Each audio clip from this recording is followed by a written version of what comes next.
waxaan aad iyo aad ugu mahadcelinayaa Puntland TV iyo shaqaalaha iyo howlwadeennada Puntland TV. waxaan kaloo ugu mahadcelinayaa sida habsamida leh ee dadkooda iyo dalkooda ay ugu adeegayaan. inta haddaan ka gudbo xaaladda gobolka xaaladaha guud ee gobolka haddaan ka warbixiyo mudanayaal xagga amniga ilaahay mahadiis gobolka amnigiisu waana fiican yahay bilihii u dambeysay amni lagu naalwan karo ayaa ka jira guud ahaan gobolka Karkaar iyo shantiisa degmo.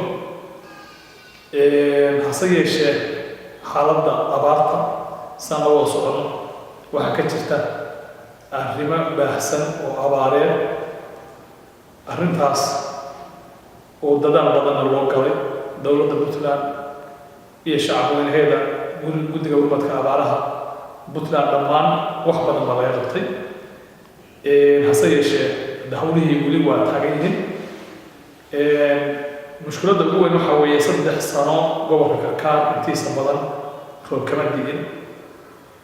sida la adiga dhulkiina wuu xaalufay.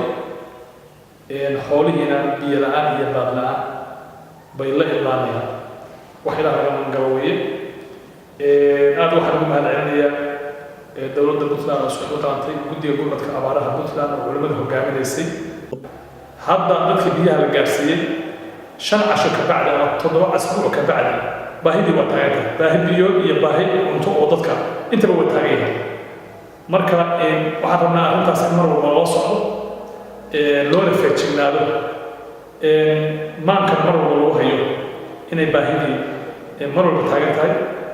dadaalkii la wadayna waxaan rajaynaynaa insha Allah in la sii laabo gacmo wadajir loo xogeeyaan qaranka bixiya oo reer Puntland waliba jaaliyada dawladda jira anaa kala soocay hay'adaha caalamiga dowladaha islaamka dhammaan in hawshu taagan tahay weli meesheedii arrintuna ay tahay baahi mar walba taagan